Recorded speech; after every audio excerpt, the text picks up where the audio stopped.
시청자 여러분 안녕하세요. 2026년 4월 15일 오늘의 사연 시작하겠습니다. 어딜 감히 재수없는 발길을 들여. 죽은 귀신 달고 들어와서 우리 집안 망하게 할 일 있어? 당장 썩 꺼져. 장례식을 막 치르고 돌아온 제게 시어머니는 현관문 밖으로 굵은 소금을 확 뿌리며 매몰차게 소리쳤습니다. 문 밖에는 제 낡은 옷가지와 짐가방이 비참하게 내동댕이 쳐져 있었죠. 남편이라는 작자는 소파에 누워 텔레비전만 보며 눈치껏 알아서 기어나가라며 이혼을 통보했습니다. 쏟아지는 폭우 속에서 저는 갈 곳을 잃고 젖은 짐가방을 끌어안은 채 쫓겨나야만 했습니다. 시장 바닥에서 국밥이나 팔던 늙은이 장례식에 못하러 가. 평생 저를 위해 고생만 하다 가신 친정엄마의 죽음마저 조롱당한 그날 밤, 저는 허름한 고시원 방바닥에 웅크려 피눈물을 흘리며 결심했습니다. 반드시 이 악마 같은 인간들에게 지옥을 맛보게 해주겠다고 말입니다. 그런데 다음 날 아침 제 휴대전화에 시어머니의 부재중 전화가 무려 50통이나 찍혀 있었습니다. 비굴하게 바닥을 기며 살려달라 애원하는 시댁 식구들. 하루아침에 그들의 목줄을 완벽하게 틀어준 친정엄마의 소름 돋는 유산과 며느리의 자비 없는 합법적 참교육. 지금 시작하겠습니다. 사연 시작하기 전에 구독을 꾹 눌러주세요. 오늘의 사연 시작합니다. 장례식장의 무거운 공기가 이지연의 어깨를 짓눌렀습니다. 평생 시장통에서 뜨거운 국밥을 말며 홀로 딸을 키워낸 어머니가 한 줌의 재로 변했습니다. 이지연은 며칠 밤을 꼬박 세워 붉게 충혈된 눈으로 빈소를 정리했습니다. 어머니의 마지막 가는 길은 너무나도 쓸쓸하고 초라했습니다. 시댁 식구들은 장례식장에 코빼기도 비치지 않았죠. 이지연은 까만 상복을 채 벗지도 못한 채 퉁퉁 부은 다리를 이끌고 시댁 아파트로 돌아왔습니다. 현관문 앞에 도착한 이지연은 자신의 눈을 의심했습니다. 커다란 이민 가방 2개와 잡동사니가 담긴 종이 상자들이 현관문 밖에 아무렇게나 내동댕이 쳐져 있었습니다. 상자 밖으로 이지연의 낡은 옷가지와 신발들이 흉하게 삐져나와 있었죠. 이지연이 떨리는 손으로 현관문 비밀번호를 눌렀습니다.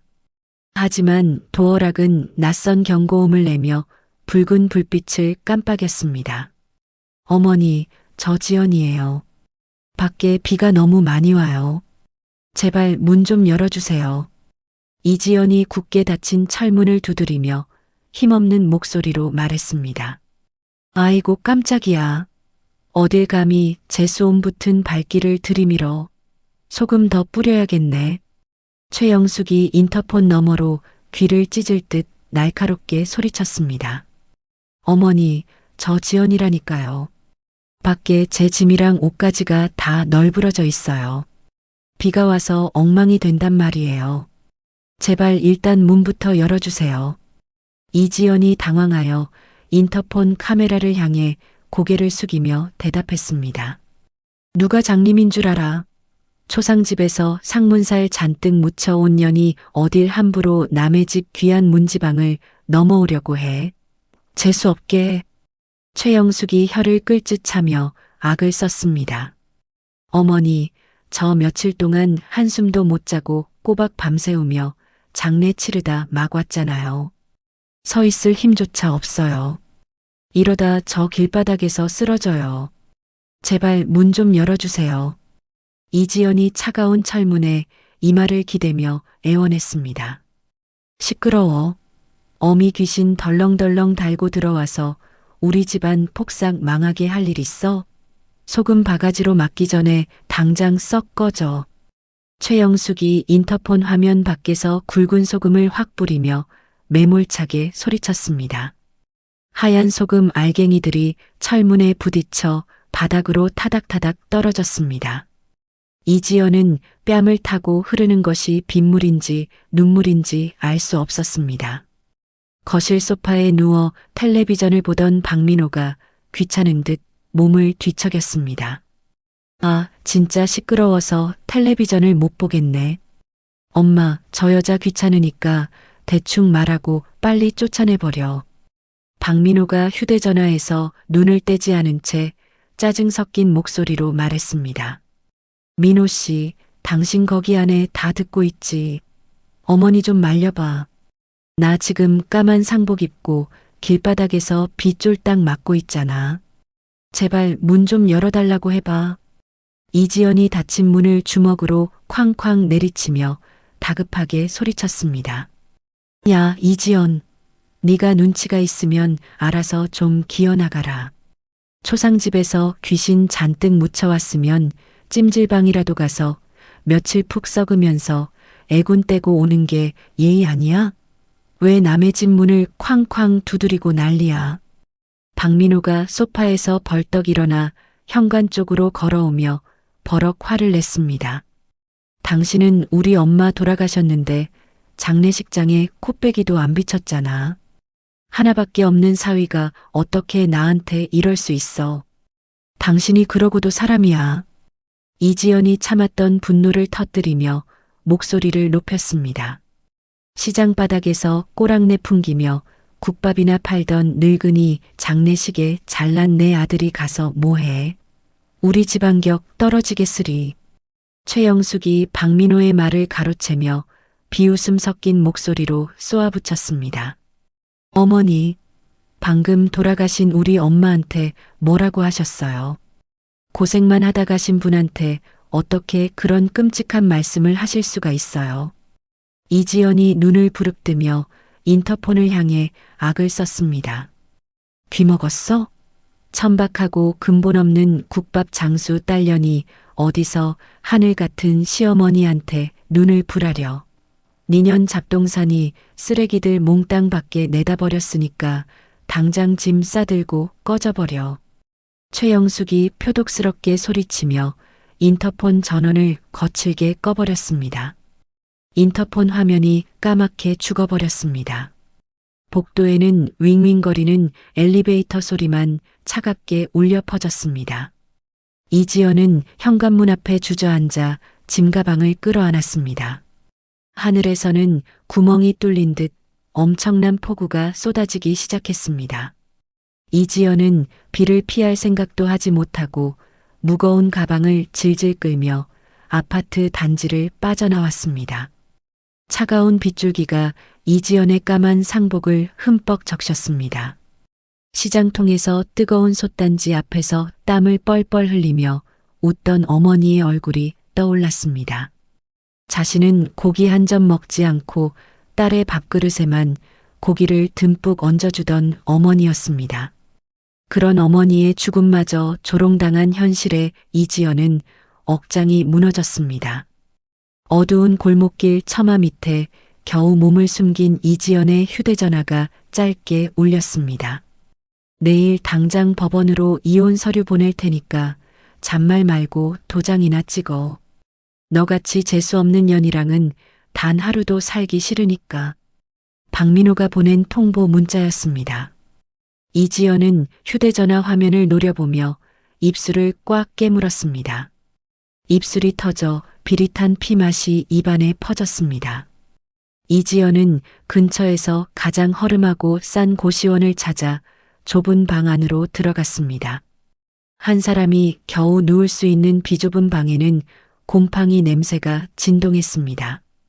이지연은 젖은 상복을 갈아입을 기력조차 없어 차가운 장판 위에 그대로 웅크려 누웠습니다. 머릿속에서는 최영숙의 모욕적인 폭언과 박민호의 비열한 목소리가 끊임없이 메아리쳤습니다. 창밖으로는 밤새도록 세찬 비가 내렸습니다. 이지연의 심장 속에서도 뜨거운 불길이 치솟기 시작했습니다. 지난 수년간 착하고 순종적인 며느리로 헌신적인 아내로 살아왔던 자신의 모습이 너무나도 바보 같았습니다. 어머니가 그토록 무시당하는데도 가정의 평화를 지키겠다며 꾹꾹 참아왔던 지난 날들이 후회스러웠습니다. 동이 터오는 새벽 방 안으로 푸스름한 빛이 스며들었습니다. 이지연은 자리에서 일어나 짐 가방을 열었습니다. 가방 깊숙한 곳에서 어머니의 유품인 낡고 액정이 깨진 구형 스마트폰을 꺼냈습니다. 어머니의 체온이 남아있는 듯한 스마트폰을 두 손으로 꽉 쥐었습니다. 이지연의 눈빛이 차갑게 가라앉으며 서늘한 빛을 띠기 시작했습니다. 턱 근육이 파르르 떨리며 굳은 결심을 내비쳤습니다. 더 이상 바보처럼 당하고만 살지 않겠다고 수백 번, 수천 번 다짐했습니다. 자신과 어머니를 짓밟은 인간들에게 이보다 더한 지옥을 맛보게 해주겠다고 맹세했죠. 이지연은 거울 속에 비친 헝클어진 자신의 모습을 똑바로 응시했습니다. 상복을 벗어던지고 옷장에 구겨져 있던 단정한 정장을 꺼내 입었습니다. 어머니의 구형 스마트폰을 핸드백 안에 소중히 넣으며 이지연은 천천히 방문을 열고 나섰습니다. 어두웠던 밤이 지나고 축축한 물기가 가시지 않은 아침이 밝았습니다. 새벽 공기는 아직 차갑고 매서웠지만 최영숙의 발걸음은 평소처럼 당당하고 가벼웠습니다. 최영숙은 화려한 스카프를 목에 두르고 번화가 중심에 위치한 5층 상가 건물로 향했습니다. 그녀가 1층에서 운영하는 카페는 동네 사람들의 모임 장소이자 그녀의 허영심을 채워주는 완벽한 무대였죠. 최영숙은 건물 입구에 다다르자 습관적으로 옷매무실을 가다듬고 턱을 치켜들었습니다. 자신이 이 번듯한 상가의 사모님이라는 사실이 못 견디게 자랑스러웠기 때문입니다. 어제 꼴 보기 싫은 며느리를 소금까지 뿌려가며 완벽하게 내쫓았다는 생각에 입가에는 비열한 미소마저 번졌습니다. 가방에서 열쇠를 꺼내며 카페 유리문 앞으로 다가선 순간이었습니다.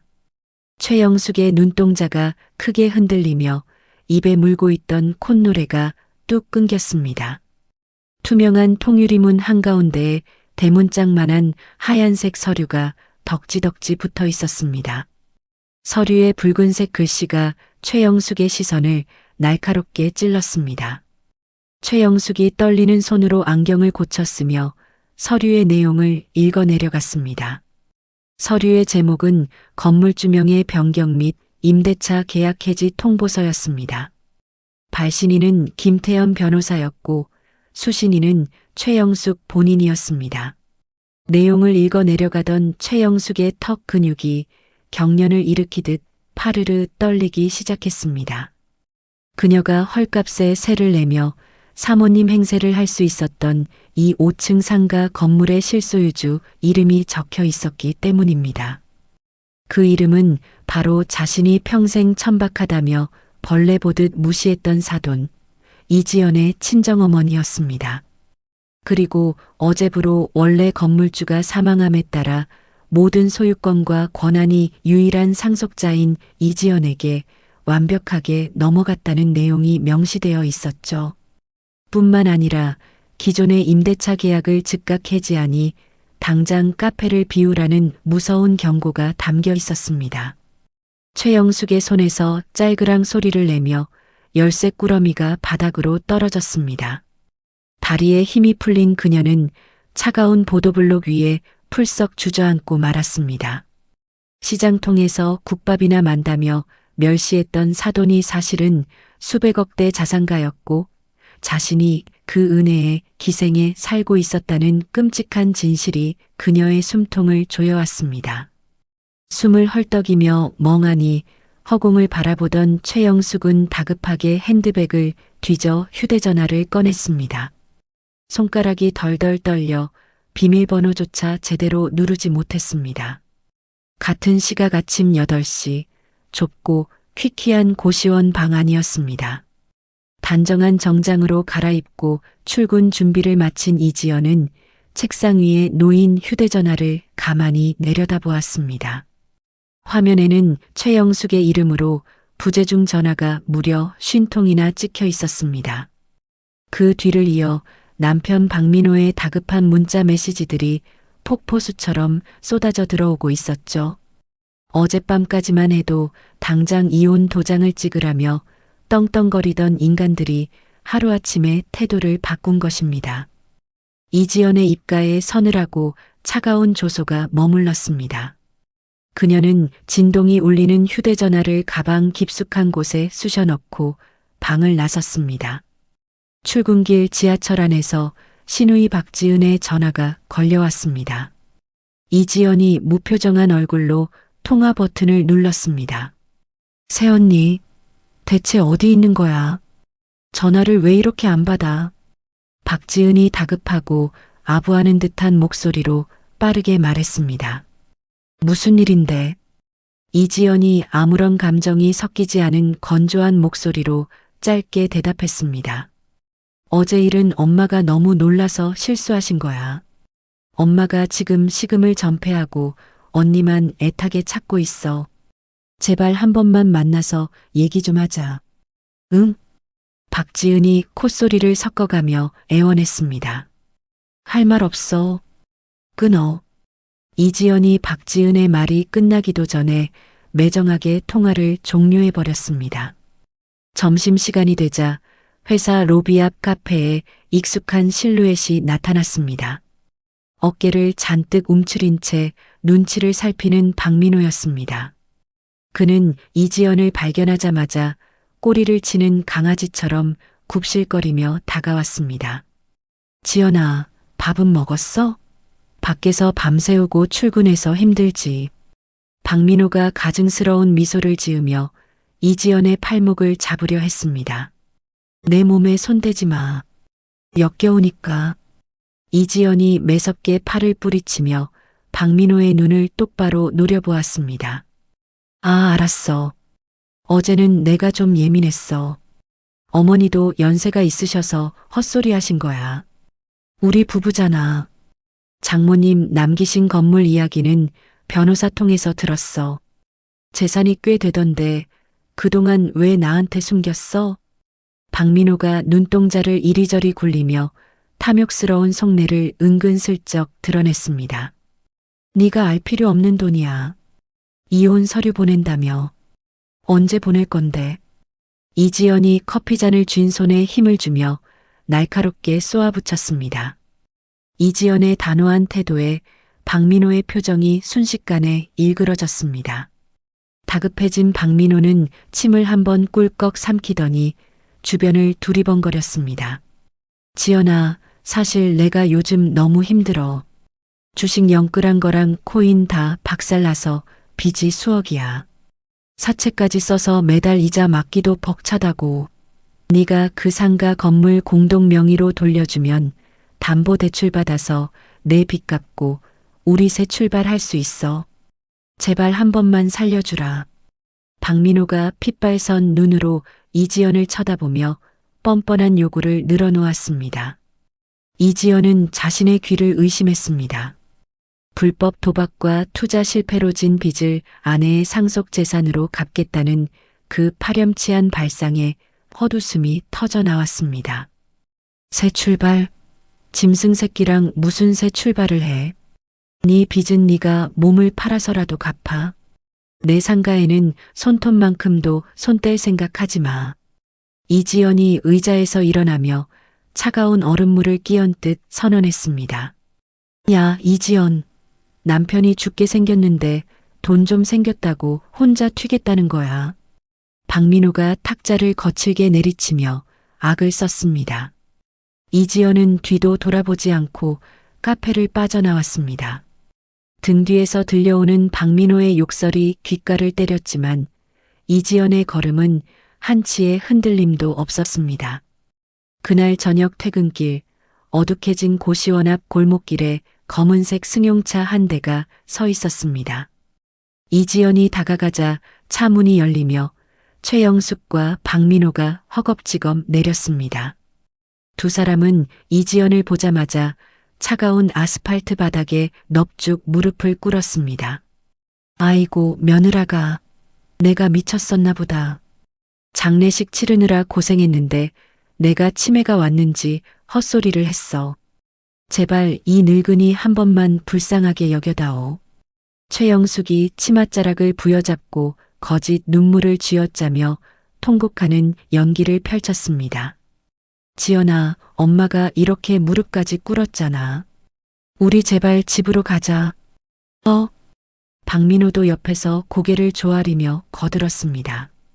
이지연은 바닥에 엎드린 두 사람을 쓰레기 보듯 서늘하게 내려다보았습니다. 어제 쏟아지는 빛 속에서 자신을 내쫓던 그 악마 같은 얼굴들이 돈 앞에서 이렇게 쉽게 바닥을 기는 모습이 경멸스러웠습니다. 비키세요. 지나가게. 이지연이 최영숙의 어깨를 밀치며 건조하게 말했습니다. 야, 독한 년아. 시어머니가 길바닥에서 무릎을 꿇었는데 쳐다보지도 않아. 치매 걸린 친정엄마 홀려서 재산 다 가로채더니 눈에 뵈는 게 없냐? 최영숙이 본성을 숨기지 못하고 바닥에서 벌떡 일어나며 악다구니를 썼습니다.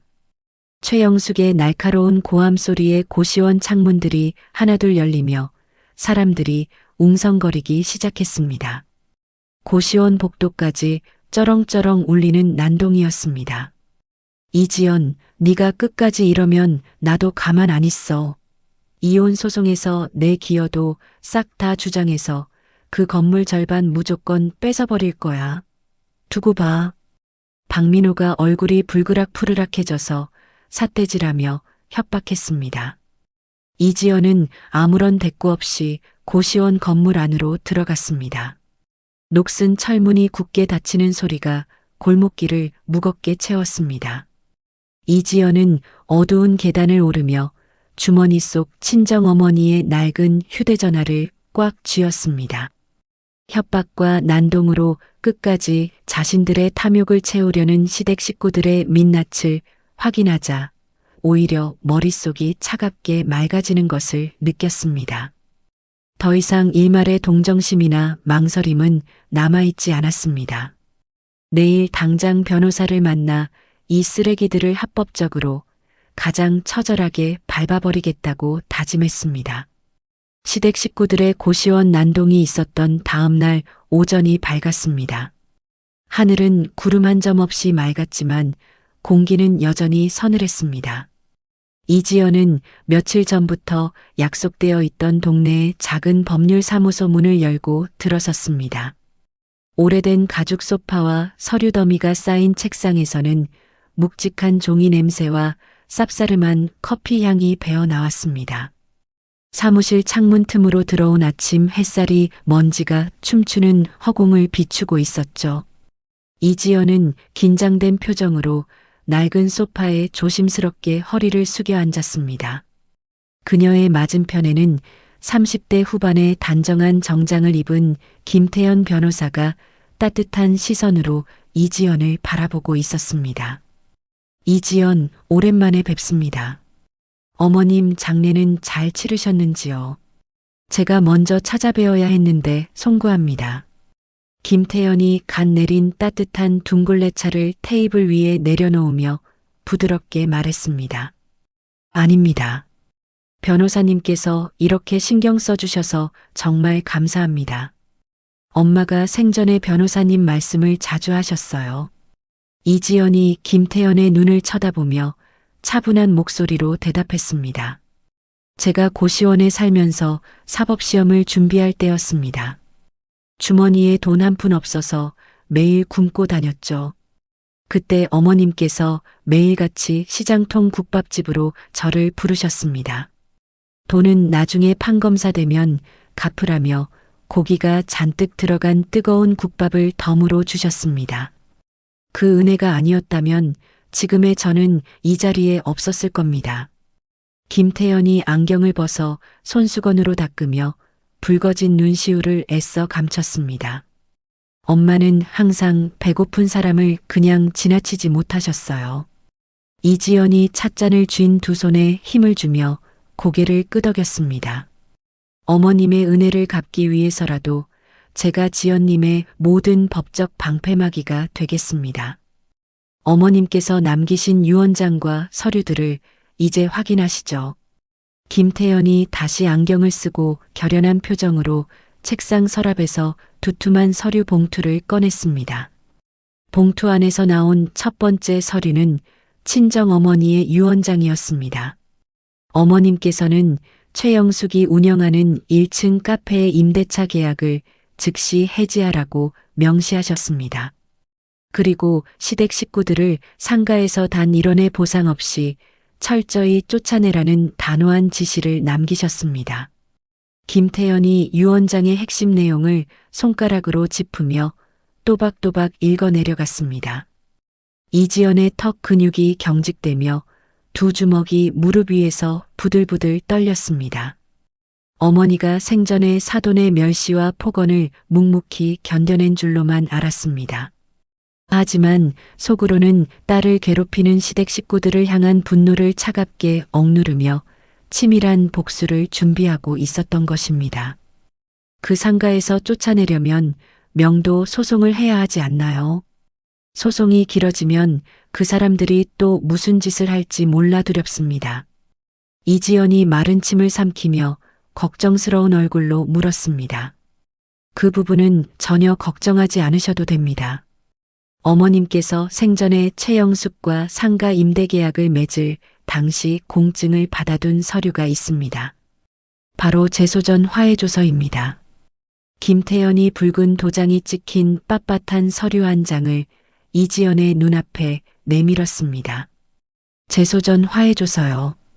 그게 정확히 어떤 서류인가요?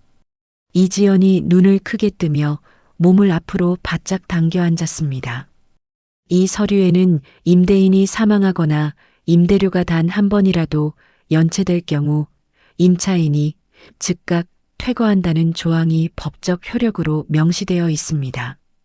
지루하고 복잡한 명도 소송을 거칠 필요가 없다는 뜻입니다. 우리는 법원을 통해 곧바로 강제 집행을 신청해서 그들을 길거리로 내쫓을 수 있습니다. 김태연이 펜을 꽉 쥐며 자신감 넘치는 목소리로 확언했습니다. 이지연의 심장 박동이 빨라지기 시작했습니다. 자신을 비내리는 길거리에 내쫓았던 최영숙을 합법적이고 완벽하게 응징할 수 있는 가장 확실한 무기였습니다. 지독하게 괴롭혔던 시어머니의 목줄을 완벽하게 쥘 수 있는 법적 권한이 자신의 손에 떨어졌음을 실감했습니다. 여기 하나가 더 있습니다. 어머님께서 저에게 부탁하셔서 사설 탐정을 통해 조사해둔 박민호의 비밀 장부입니다. 김태연이 검은색 수첩과 사진들이 묶인 파일을 테이블 위에 올려놓았습니다. 이게 전부 박민호가 저지른 짓이라고요. 이지연이 사진과 결제 내역을 넘겨보며 경악을 금치 못했습니다. 과거 시장통 국밥집에 험악한 빚쟁이들이 찾아와 행패를 부렸던 적이 있었습니다. 그 사건을 계기로 친정 어머니는 남몰래 사위의 뒤를 치밀하게 조사하기 시작했죠. 수첩 안에는 박민호가 수억 원의 불법 도박빚을 지고 유흥업소를 제집 드나들듯 결제한 내역이 빼곡하게 적혀 있었습니다. 이지연의 눈에서 결국 굵은 눈물이 뚝뚝 떨어져 내렸습니다. 딸이 불행한 결혼 생활의 늪에 빠져 고통받는 것을 미리 알고 홀로 서기를 위한 완벽한 무기를 혼자서 묵묵히 준비해 둔 어머니의 깊은 사랑이 가슴을 후벼 팠습니다. 이지연은 뺨을 타고 흐르는 눈물을 거칠게 닦아내며 서늘하고 매서운 눈빛으로 변했습니다. 변호사님, 당장 시작해주세요. 상가 계약 해지 통지서 발송하고 강제 집행 절차 밟아주세요. 그리고 이 서류들을 증거로 박민호에게 이혼 소장도 바로 접수하겠습니다.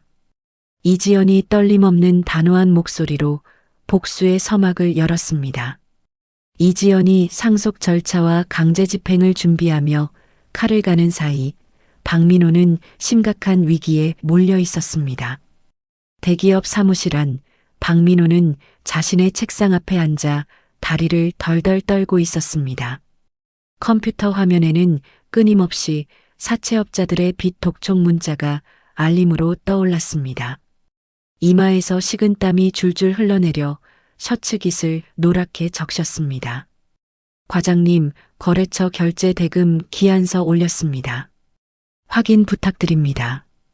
부하 직원이 결제 서류를 내밀자 박민호가 화들짝 놀라며 서류를 낚아챘습니다. 박민호는 핏발선 눈으로 주변을 두리번거리며 아무도 보지 않는 것을 살폈습니다. 그는 마우스의 커서를 움직여 거래처 대금의 숫자를 교묘하게 부풀려 수정했습니다. 회사의 공금에 몰래 손을 대어 자신의 불법 도박빚을 돌려막기 위한 파렴치한 범죄를 저지르는 순간이었습니다. 마우스 버튼을 누르는 그의 손끝이 미세하게 떨렸지만 탐욕에 눈이 먼 그는 멈추지 않았습니다. 같은 시각 상가 1층 최영숙의 카페 안은 동네 상인들로 북적였습니다. 최영숙은 불안감을 감추기 위해 평소보다 더 짙게 화장을 하고 입술을 붉게 칠했습니다.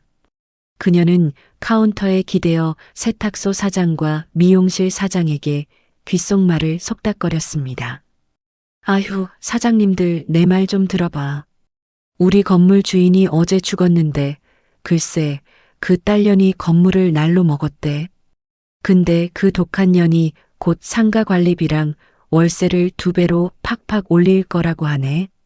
최영숙이 손으로 입을 가리며 교활하게 눈웃음을 쳤습니다. 아니 그게 진짜예요. 갑자기 월세를 2배나 올리면 우리는 다 굶어 죽으라는 거요. 세탁소 사장이 눈을 동그랗게 뜨며 언성을 높였습니다. 내 말이 그 말이야. 치매 걸린 지 친정엄마 속여서 재산 빼돌린 뱀 같은 년이라 사람 피도 눈물도 없다니까. 우리 다 같이 힘을 합쳐서 쫓아내든가 해야지 이대로 당하면 안 돼. 최영숙이 주먹을 불끈 쥐며 다른 임차인들을 선동하여 악의적인 헛소문을 퍼뜨렸습니다. 상가에서 영원히 쫓겨날 수 없다는 극도의 불안감이 그녀를 더욱 비열하고 악랄하게 만들고 있었습니다. 오후 3시 정각, 김태연 변호사의 법률사무소 직원이 우체국을 통해 노란색 딱지가 붙은 등기 우편 2통을 발송했습니다. 하나는 최영숙의 카페로 향하는 상가 계약 해지 및 강제 집행 예고 통지서였습니다. 다른 하나는 박민호의 회사로 곧장 날아갈 이혼 소장과 위자료 청구서였죠. 우체국 직원이 접수 도장을 쾅쾅 찍는 소리가 경쾌하게 울려 퍼졌습니다. 이지연은 사무실 창밖으로 멀어지는 우체국 오토바이를 말없이 지켜보았습니다. 과거의 자신은 남편의 짜증 섞인 한숨 한 번에도 눈치를 보며 밥상을 차리던 겁쟁이였습니다. 시어머니의 모욕적인 언사 앞에서도 그저 죄송하다며 고개를 조아리던 바보 같은 여자였죠.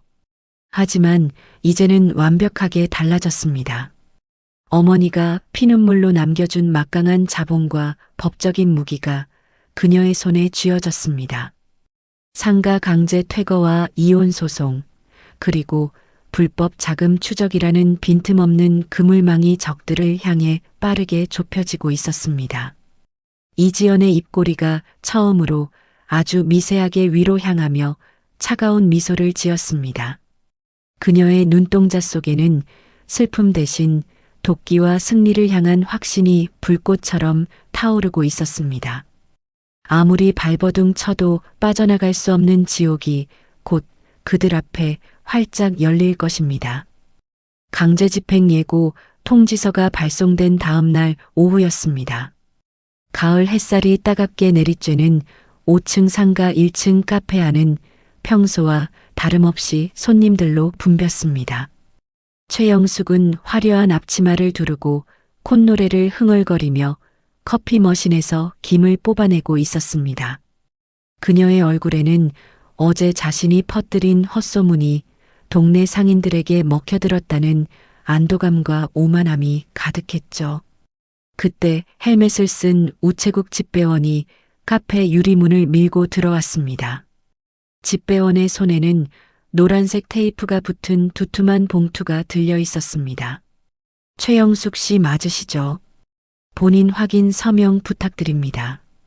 집배원이 무표정한 얼굴로 서류철을 내밀었습니다. 어머, 누구한테서 온 건데 이렇게 요란하게 왔대. 최영숙이 볼펜을 낚아채듯 받아들며 가볍게 서명했습니다.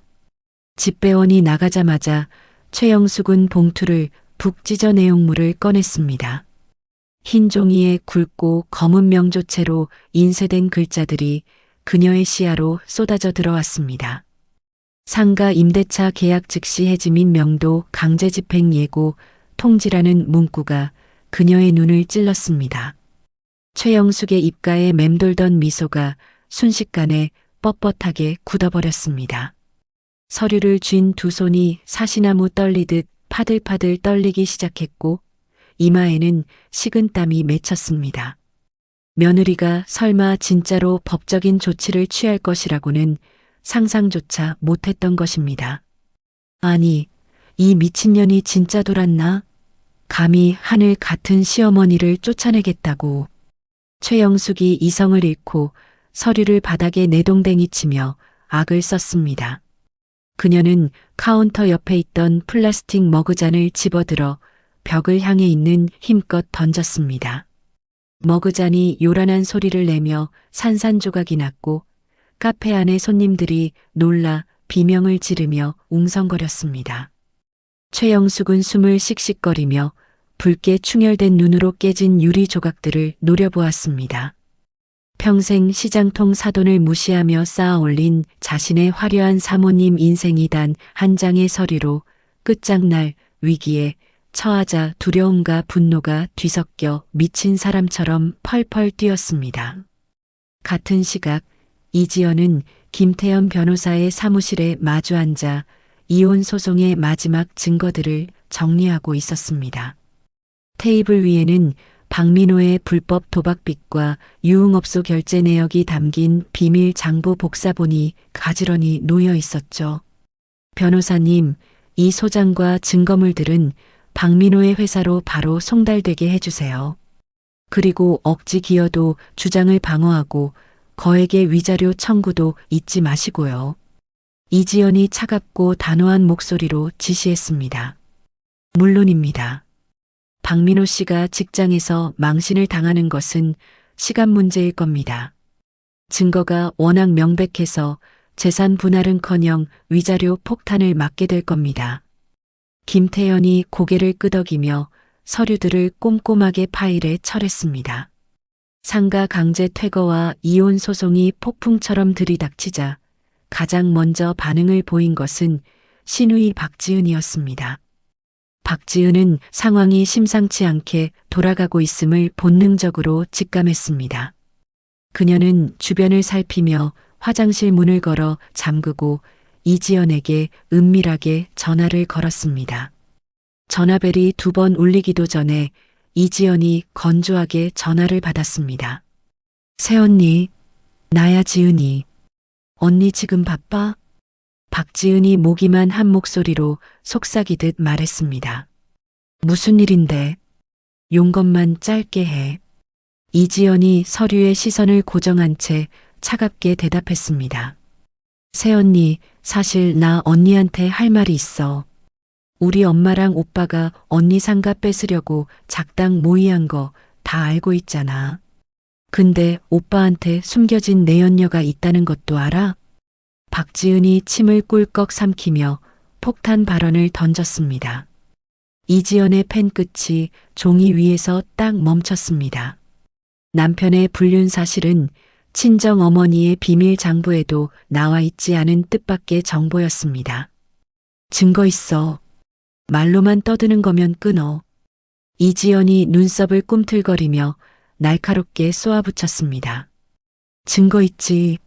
내가 오빠 휴대전화 몰래 보고 캡처해둔 카카오톡 대화 내용이 있어. 오빠가 그 여자한테 상가 건물 통째로 빼앗은 다음에 언니 빈털터리로 길거리에 나 앉게 하겠다고 다 계획 세워놨더라니까. 박지은이 흥분한 목소리로 말을 쏟아냈습니다. 그걸 나한테 넘기는 이유가 뭐야? 너도 한통속이잖아.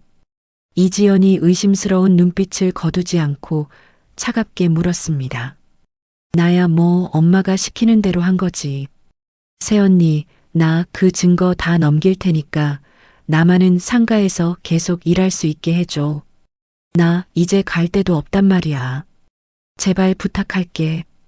박지은이 살기 위해 자신의 혈육인 오빠의 뒤통수를 서슴없이 치며 비굴하게 구걸했습니다. 이지연은 헛웃음이 터져 나오려는 것을 가까스로 참았습니다. 돈 앞에서는 피도 눈물도 없는 그들의 얄팍한 가족애가 역겨웠지만 박민호의 불륜 증거는 이혼 소송에서 결정적인 카드가 될 것이 분명했습니다. 이지연은 증거 캡처본을 전송받자마자 통화를 끊어버렸습니다. 휴대전화 화면에 뜬 내연녀와의 메신저 대화는 참담할 정도로 노골적이고 더러웠습니다. 변호사님, 방금 들어온 증거물입니다. 박민호의 불륜 내역과 저를 내쫓으려던 모의 정황까지 전부 들어 있습니다. 이지연이 김태현에게 휴대전화를 내밀며 입술을 꽉 깨물었습니다. 이건 정말 강력한 무기입니다. 불륜 증거를 이혼 소송에 추가하겠습니다. 게다가 박민호가 상가 담보대출을 위해 서류를 위조하려 했던 정황까지 엮으면 사문서 위조 미수로 형사고소까지 쌉니다. 아주 완벽합니다. 김태현이 안경을 추어 올리며 쾌재를 불렀습니다. 이지연은 두 눈을 지그시 감았습니다. 자신을 속이고 뒤에서 더러운 짓을 일삼은 남편에 대한 배신감보다 그들을 완벽하게 짓밟을 수 있다는 짜릿한 승리감이 혈관을 타고 흐르는 것을 느꼈습니다. 그날 밤 11시 이지연이 머물고 있는 고시원 복도 끝에서 쾅쾅거리는 둔탁한 소리가 요란하게 울려 퍼졌습니다. 술 냄새를 진동시키며 넥타이가 반쯤 풀어진 박민호가 고시원 현관문을 걷어차고 있었습니다. 그는 회사로 날아온 이혼 소장과 위자료 청구서 그리고 내연녀 문제까지 터진 것을 알고 만취 상태로 쳐들어온 것입니다. 아, 이지연, 당장 문 열어. 이 미친년아, 네가 감히 내 회사에 그런 쓰레기 같은 소장을 보내. 박민호가 주먹으로 철문을 미친 듯이 두드리며 고함을 쳤습니다. 다 부숴버리기 전에 당장 기어 나와. 너 내가 가만둘 줄 알아. 박민호가 핏발선 눈으로 발길질을 계속하며 폭력을 행사하려 했습니다. 고시원 거주자들이 방문을 조금씩 열고 겁에 질린 얼굴로 내다보았습니다. 이지연은 방 안에서 숨소리조차 내지 않고 팔짱을 낀 채 철문을 서늘하게 노려보았습니다. 그녀는 한치의 흔들림도 없었죠. 이미 이런 상황을 예상하고 철저한 대비를 마친 상태였습니다. 미리 지연의 신변 보호를 위해 고시원 주차장 차 안에서 잠복 대기하고 있던 김태현 변호사가 움직였습니다. 김태현은 경찰에 곧바로 신고를 한 뒤 쏜살같이 3층 복도로 뛰어 올라왔습니다. 박민호 씨, 당장 그만두시죠. 경찰 불었습니다. 김태현이 매서운 눈빛으로 박민호를 가로막으며 소리쳤습니다. 넌 또 뭐야? 저 독한 년이 붙인 개새끼냐? 비켜. 박민호가 김태현의 멱살을 잡으려 손을 뻗었지만 술에 취해 비틀거렸습니다. 그 순간 사이렌 소리와 함께 경찰관 2명이 계단을 뛰어 올라왔습니다. 경찰관들은 난동을 부리는 박민호의 양팔을 꺾어 뒤로 결박했습니다. 아, 나라. 내가 내 마누라 집 문 좀 두드렸는데 왜 이래. 이지연, 넌 뒤졌어. 박민호가 수갑이 채워지는 와중에도 발악하며 소리를 질렀습니다. 당신은 주거침입 및 재물손괴, 특수협박 현행범으로 체포되었습니다. 서울로 가시죠. 경찰관이 박민호의 목덜미를 꾹 누르며 단호하게 말했습니다. 박민호가 질질 끌려 내려가는 소리가 멀어질 때쯤 이지연이 굳게 닫혀있던 철문을 조용히 열고 나왔습니다. 이지연은 헝클어진 머리로 바닥에 엎드려 발버둥 치는 박민호를 차가운 눈으로 굽어보았습니다. 두 사람의 시선이 허공에서 부딪히는 찰나 이지연의 눈빛에는 그 어떤 일말의 동정심도 남아있지 않았습니다. 다음 날 아침 퀴퀴한 냄새가 진동하는 유치장 안이었습니다. 술이 깬 박민호는 쇠창살을 붙잡고 벌벌 떨고 있었습니다. 자신의 처지가 벼랑 끝에 몰렸음을 실감한 그는 이지연에게 다급하게 면회를 요청했습니다. 하지만 면회실에 나타난 사람은 이지연이 아니라 서늘한 표정의 김태현 변호사였습니다. 이지연은 어디 가고 왜 당신이 와? 내 마누라 오라고 해. 박민호가 쇠창살에 얼굴을 들이밀며 소리쳤습니다. 이지연님은 당신 같은 쓰레기와 얼굴을 마주할 생각이 추호도 없습니다. 상가 지분을 포기하고 무릎을 꿇어도 합의는 없습니다.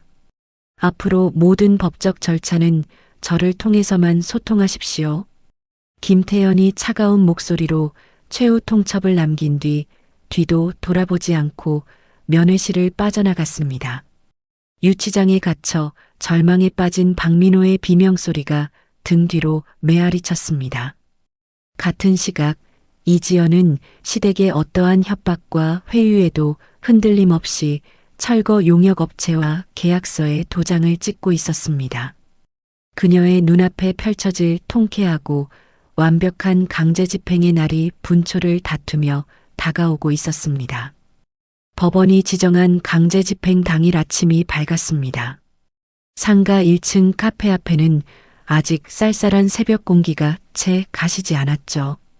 노란색 조끼를 입은 철거 용역 직원들과 법원 소속 집행관들이 굳은 표정으로 도열해 있었습니다. 최영숙은 화려한 화장을 하고 여유롭게 카페 문을 열려다 그 살벌한 풍경을 마주했습니다. 그녀의 얼굴에서 핏기가 싹 가시며 들고 있던 명품 가방을 바닥에 툭 떨어뜨렸습니다. 이게 다 무슨 짓이야? 당장 내 가게 앞에서 비키지 못해. 최영숙이 눈을 까집으며 앙칼진 목소리로 악을 썼습니다. 최영숙 씨, 법원 집행관입니다. 재소전 화해조서에 따른 명도 강제 집행을 공식적으로 게시합니다. 안에 있는 물건들 밖으로 빼세요. 집행관이 무미건조한 목소리로 집행문을 들어보이며 단호하게 말했습니다. 누구 맘대로 내 물건에 손을 대. 나 이 건물 사모님이야. 니들 다 고소할 거야. 최영숙이 카페 문 앞을 가로막고 두 팔을 벌리며 발악했습니다. 하지만 집행관의 신호가 떨어지자 체격이 건장한 용역 직원들이 거침없이 카페 안으로 들이닥쳤습니다. 최영숙이 애지중지하던 수백만 원짜리 이탈리아제 에스프레소 머신이 가장 먼저 길거리로 들려 나왔죠. 벨벳 소파와 고급 탁자들이 차가운 시멘트 바닥 위로 무참하게 내동댕이 쳐졌습니다. 아이고 내 기계. 그거 기스나면 니들이 다 물어낼 거야. 당장 내려놔. 최영숙이 머리털을 쥐어뜯으며 바닥에 뒹굴고 통곡했습니다. 그때 검은색 세단을 타고 온 이지연이 차에서 내려 천천히 걸어왔습니다. 이지연은 차가운 눈빛으로 팔짱을 낀 채 그 아수라장을 말없이 지켜보았습니다. 자신을 빗속에 쫓아내던 그 표독스러운 시어머니가 이제는 길바닥에서 흙먼지를 뒤집어 쓰고 구르고 있었습니다. 이지연의 턱 근육이 단단하게 굳어지며 입가에 서늘한 미소가 번졌습니다. 수년간 가슴속에 맺혀있던 응어리가 조금씩 씻겨 내려가는 듯한 짜릿한 느낌이 전신을 감쌌습니다. 독한 년, 네가 기어코 시어머니를 길바닥에 나앉게 만들어. 벼락 맞을 년. 최영숙이 이지연을 발견하자마자 네 발로 기어와 지연의 바지가랑이를 부여잡고 소리쳤습니다. 어머니, 손 치우세요. 더러우니까. 이지연이 구두굽으로 바닥을 탁 치며 최영숙의 손을 매몰차게 뿌리쳤습니다. 내가 잘못했다. 제발 이 집행 좀 멈춰다오. 나 여기서 쫓겨나면 갈 데가 없어. 최영숙이 콧물과 눈물로 범벅이 된 얼굴을 치켜들며 비굴하게 애원했습니다. 어딜 감히 재수없는 발길을 들이밀어. 소금 더 뿌려야겠네. 이지연이 장례식 당일 최영숙이 했던 폭언을 토시 하나 틀리지 않고 똑같이 돌려주었습니다. 지연아, 내가 그때는 미쳤었나 보다. 제발 한 번만 살려주라. 응? 최영숙이 두 손을 싹싹 빌며 바닥에 엎드렸습니다. 누가 장님인 줄 알아. 초상집에서 상문살 잔뜩 묻혀온 년이 어딜 함부로 남의 건물에 버티고 있으려고 해. 재수없게. 이지연이 허리를 숙여 최영숙의 귓가에 대고 차갑게 속삭였습니다. 이 악마 같은 년. 최영숙이 분함에 몸을 부들부들 떨며 얼굴이 불그락푸르락해졌습니다. 어미 귀신 덜렁덜렁 달고 들어와서 우리 건물 폭삭 망하게 할 일 있어. 소금 바가지로 맞기 전에 당장 썩 꺼져. 이지연이 몸을 일으키며 쐐기를 박듯 서늘하게 선언했습니다. 이지연의 무자비한 참교육에 최영숙은 더 이상 반박하지 못하고 넋을 잃은 채 주저앉았습니다. 동네 상인들이 웅성거리며 몰려들어 그 꼴을 구경하기 시작했죠. 카페가 완전히 철거되고 텅 빈 상가 1층 유리문에는 커다란 임대문이 현수막이 걸렸습니다. 아니, 건물주가 따로 있었네. 자기가 사모님이라고 그렇게 유세를 떨더니 다 거짓말이었어.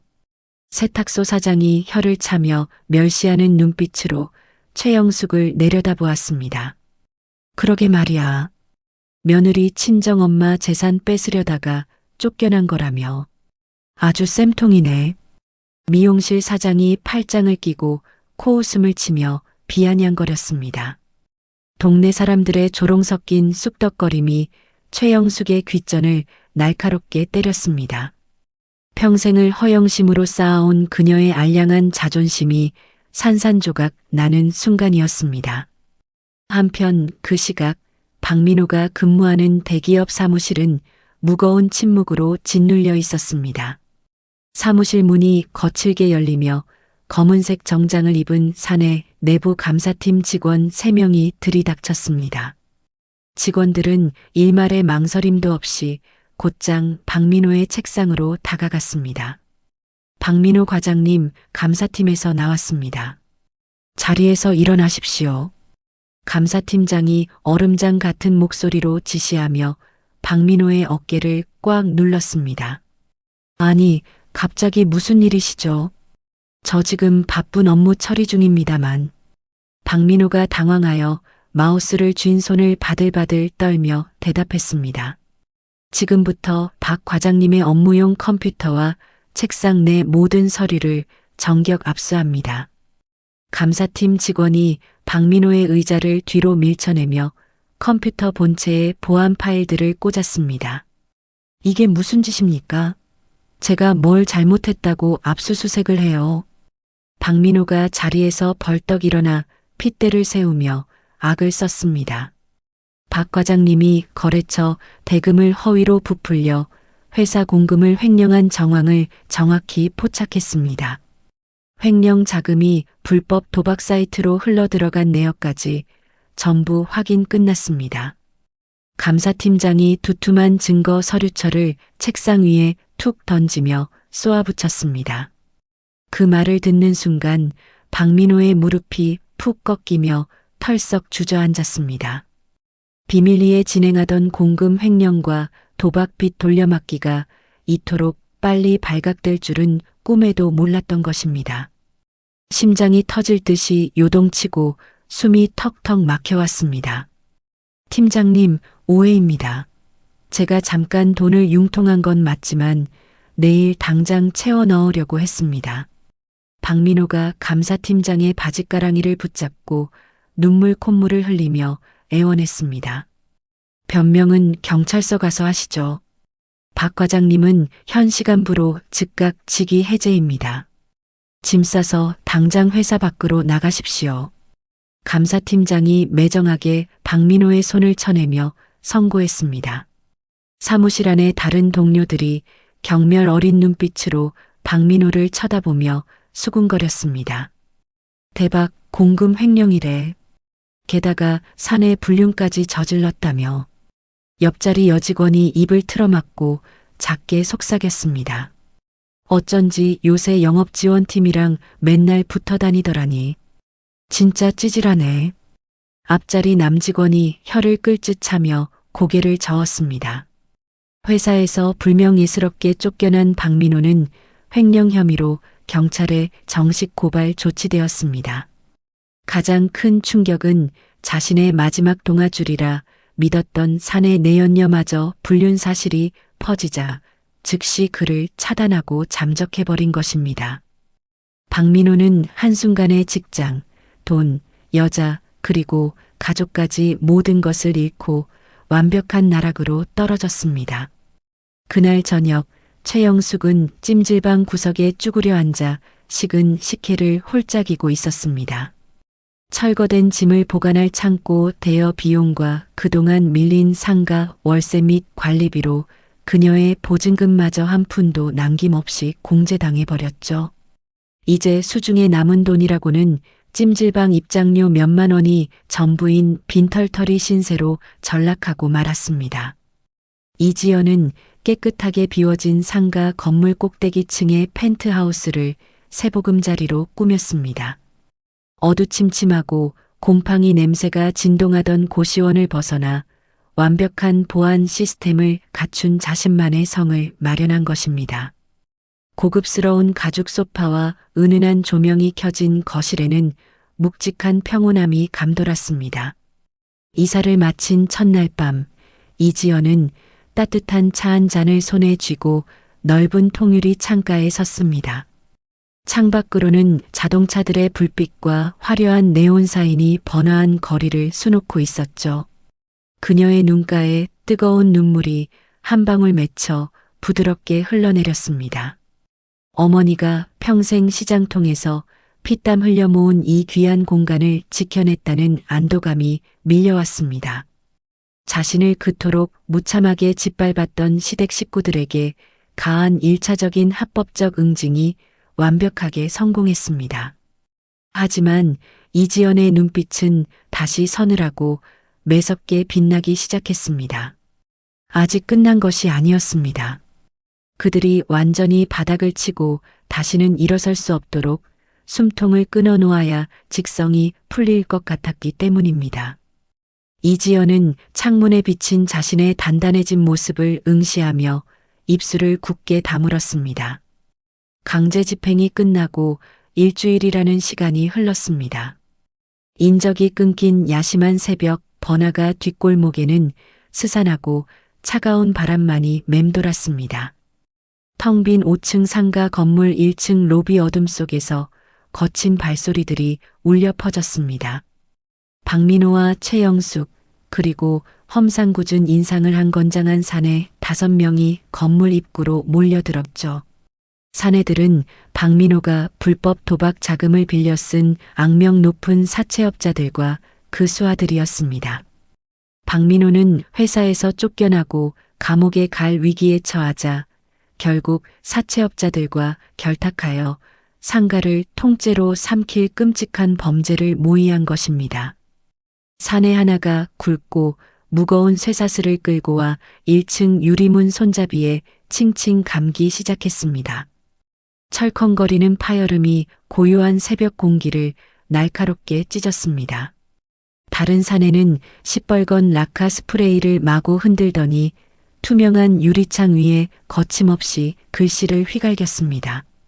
코를 찌르는 독한 페인트 냄새가 순식간에 주변을 진동했습니다.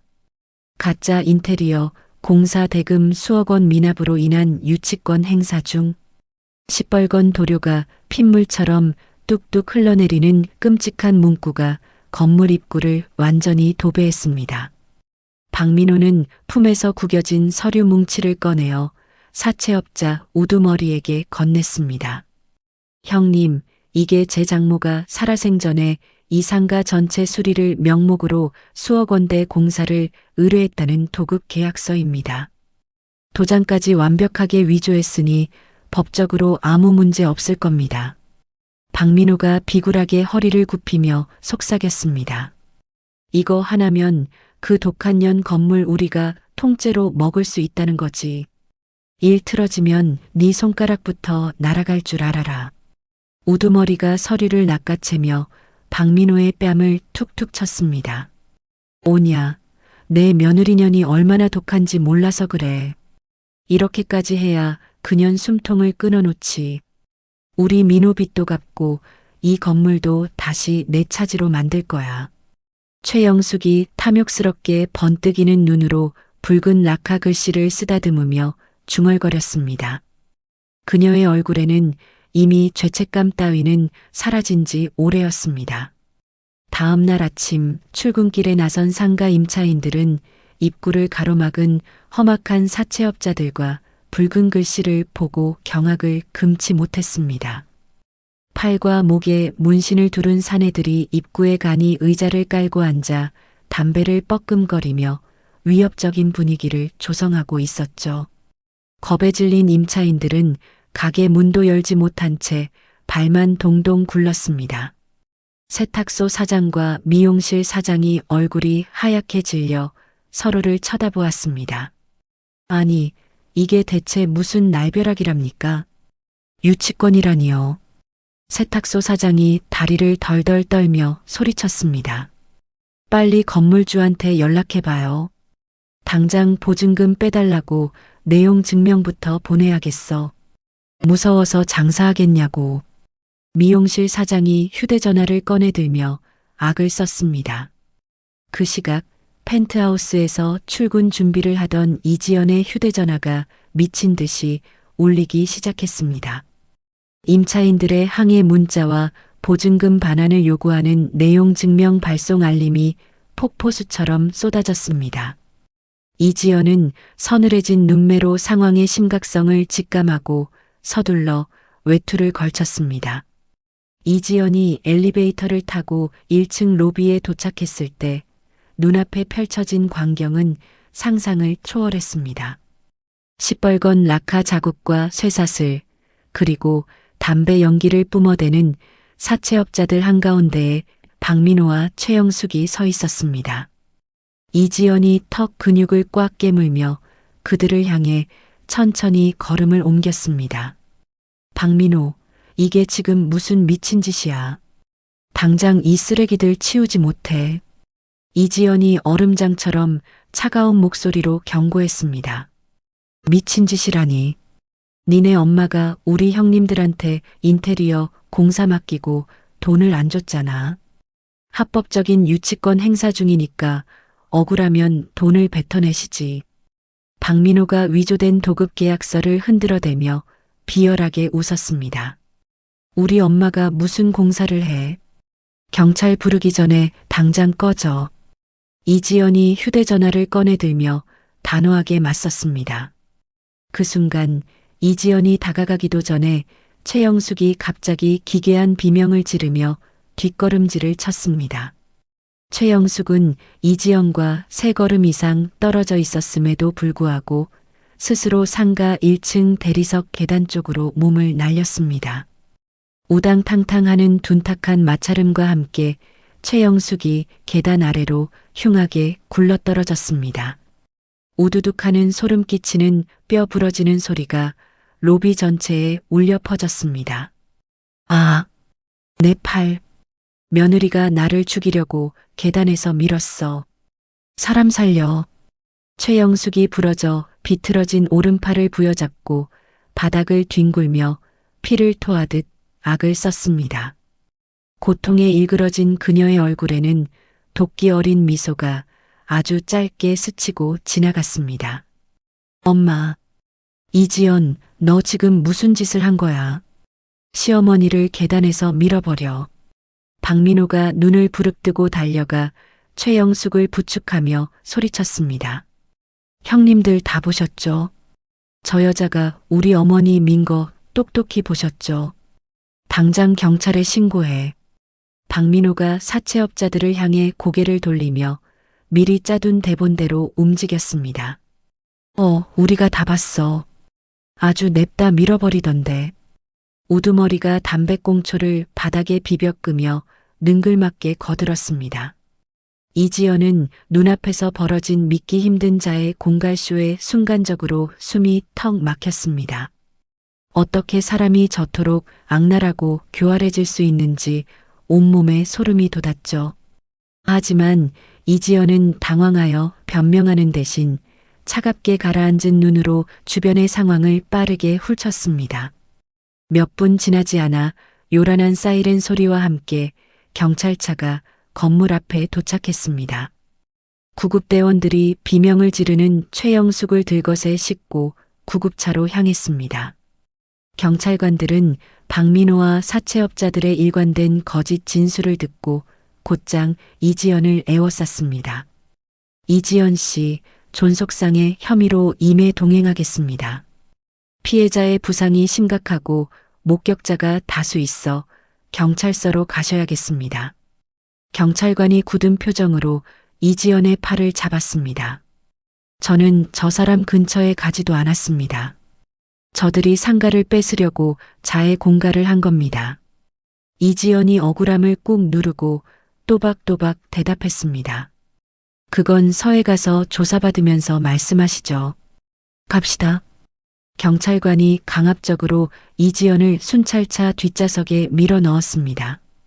경찰서로 연행된 이지연은 차갑고 퀴퀴한 유치장에 임시 구금되어 고강도 조사를 받기 시작했습니다.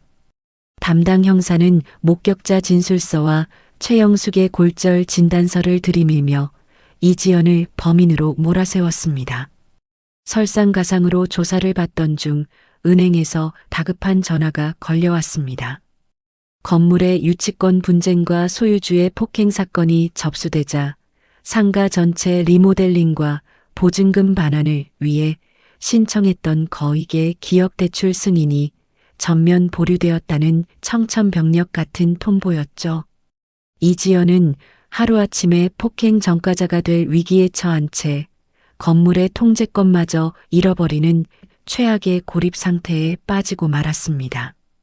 해가 지고 유치장의 형광등 불빛이 푸르스름하게 켜졌을 무렵이었습니다. 철창 밖으로 익숙하고 역겨운 구두 발소리가 다가왔습니다. 박민호가 비열한 웃음을 입가에 머금은 채 면회실 의자에 거만하게 다리를 꼬고 앉았습니다. 그는 품에서 서류 봉투를 꺼내 철창 틈 사이로 쓱 밀어 넣었습니다. 어때, 지연아? 유치장 밥은 먹을만해. 아주 독방 신세가 제격이네. 박민호가 이죽거리며 혀를 찼습니다. 이지연은 대답 대신 차가운 바닥에 앉은 채 그를 서늘하게 노려보았습니다. 여기 합의서 가져왔어. 상해 고소 취하해주고 유치권 용역들도 깔끔하게 빼줄게. 대신 그 상가 건물 명에 내 앞으로 전부 넘겨. 그럼 넌 감옥 안 가고 깔끔하게 끝나는 거야. 박민호가 철창을 손가락으로 탁탁 치며 승자의 미소를 지었습니다. 이 쓰레기 같은 종이 쪼가리 치워. 이지연이 서류를 발로 툭 밀어내며 얼음장 같은 목소리로 말했습니다. 끝까지 고집부리네. 내일이면 우리 엄마 전치 8주 진단서 들어갈 거고 넌 꼼짝없이 징역형이야. 건물도 대출 막혀서 곧 경매로 넘어갈 텐데 언제까지 버티나 보자. 박민호가 자리에서 일어나며 악다구니를 썼습니다. 박민호가 면회실을 빠져나가고 유치장에는 다시 무거운 정적이 찾아왔습니다. 이지연은 차가운 벽에 등을 기대고 두 눈을 지그시 감았습니다. 어머니가 물려준 건물을 잃고 감옥에 갈지도 모른다는 공포가 밀려올 법도 했지만 그녀의 심장은 오히려 무섭도록 차갑게 뛰고 있었습니다. 어설픈 함정에는 반드시 치명적인 허점이 존재하기 마련입니다. 이지연은 두려움에 떠는 대신 자신을 올가맨 이 완벽해 보이는 그물망을 산산조각 낼 치밀한 반격의 수를 조용히 계산하기 시작했습니다. 유치장의 차가운 철창 사이로 희뿌연 아침 햇살이 스며들었습니다. 시멘트 바닥에서 올라오는 퀴퀴한 곰팡이 냄새와 물비린내가 코를 찔렀습니다. 이지연은 밤새 한숨도 자지 않고 차가운 벽에 등을 기댄 채 꼿꼿하게 앉아 있었습니다. 그녀의 머릿속은 오직 어떻게 이 억울한 누명을 벗고 저 악마 같은 시댁 식구들의 숨통을 끊어놓을지에 대한 계산으로 가득 차 있었습니다. 어머니가 피눈물로 지켜낸 상가 건물이 저 파렴치한 인간들의 손에 넘어갈지도 모른다는 불안감이 잠시 엄습하기도 했죠. 하지만 이지연은 입술을 꽉 깨물어 터진 상처에서 나는 비릿한 피맛을 느끼며 마음을 다잡았습니다. 자신이 여기서 무너지면 어머니의 죽음을 2번 욕되게 하는 것이라 수백 번 되뇌었습니다. 그녀의 눈빛은 절망 대신 서늘한 분노와 복수를 향한 날카로운 집념으로 차갑게 타오르고 있었습니다. 같은 시각 상가 건물 앞 골목길은 여전히 음산하고 흉흉한 기운이 맴돌았습니다. 가을의 매서운 아침 바람이 텅 빈 거리를 휩쓸고 지나갔습니다. 밤새 이지연의 억울함을 풀 단서를 찾기 위해 동분서주하던 김태현 변호사의 눈에 번쩍이는 것이 들어왔습니다. 상가 맞은편 전봇대 구석에 밤샘 주차되어 있던 낡은 택배 탑차 한 대였죠. 김태현은 숨을 헐떡이며 주변을 수소문해 차 안에서 선잠을 자고 있던 택배 기사를 찾아냈습니다. 사정사정하여 확보한 24시간 고화질 블랙박스 메모리 카드를 노트북에 연결하는 김태현의 손끝이 미세하게 떨렸습니다. 숨소리조차 내지 않고 화면을 응시하던 그의 입에서 거친 탄성이 터져나왔습니다. 화면 속에는 어제 아침 상가 로비에서 벌어진 모든 상황이 단 1초의 오차도 없이 선명하게 녹화되어 있었습니다. 이지연이 다가가기도 전에 최영숙이 혼자 허공에 몸을 날려 대리석 계단으로 흉하게 굴러떨어지는 완벽한 자의 공갈 장면이 담겨 있었죠. 김태현은 노트북을 거칠게 닫고 주먹을 불끈 쥐며 곧장 경찰서로 차를 몰았습니다. 오전 10시 정각 상가 1층 입구는 여전히 붉은 락카와 무거운 쇠사슬로 흉물스럽게 봉쇄되어 있었습니다. 독한 페인트 냄새와 사채업자 용역들이 훅훅 뿜어대는 담배 연기가 섞여 숨을 쉬기조차 역겨운 분위기였죠. 용역들은 간이 의자에 비스듬히 누워 지나가는 사람들을 위협적인 눈빛으로 노려보고 있었습니다. 그때 귀를 찢는 듯한 요란한 사이렌 소리를 내며 경찰차 3대가 건물 앞에 급정거했습니다. 차 문이 열리고 제복을 입은 경찰관들을 대동한 김태현이 매서운 눈빛으로 사채업자들에게 다가갔습니다. 당신들 지금 당장 여기서 비키고 쇠사슬 풀어. 김태현이 얼음장 같은 목소리로 경고하며 블랙박스 영상이 재생되고 있는 태블릿 PC를 들이밀었습니다. 이게 뭐야? 변호사 양반이 아침부터 남의 영업장에 와서 행패야. 눈깔 안 깔아. 우두머리가 건들거리며 태블릿 화면을 내려다보았습니다. 하지만 영상을 확인한 우두머리의 눈동자가 지진이라도 난 듯 격렬하게 흔들리기 시작했습니다. 그의 두꺼운 It hurt good, more than I can say. But maybe love isn't holding on. Maybe it's knowing when to walk away.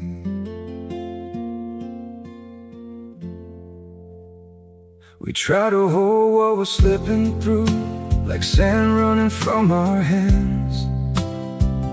Every promise started losing shape. We couldn't be what we once planned. Your eyes would look right through mine, like you were already gone. We stayed too long in a fading light, trying to prove we still. It hurt good, more than I can say. But maybe love isn't holding on. Maybe it's knowing when to walk away.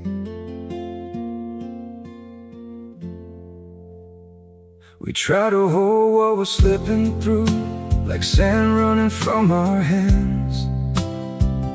Every promise started losing shape. We couldn't be what we once planned.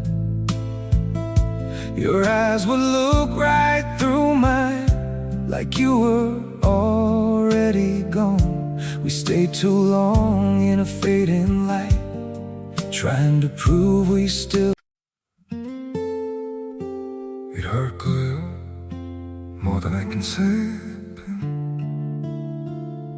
But maybe love isn't holding on. Maybe it's knowing when to walk away.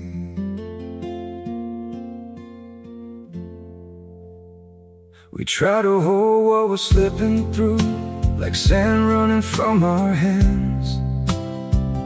Every promise started losing shape. We couldn't be what we once planned.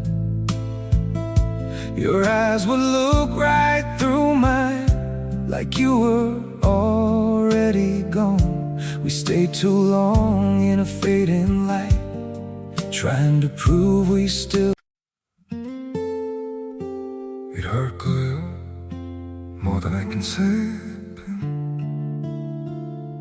But maybe love isn't holding on.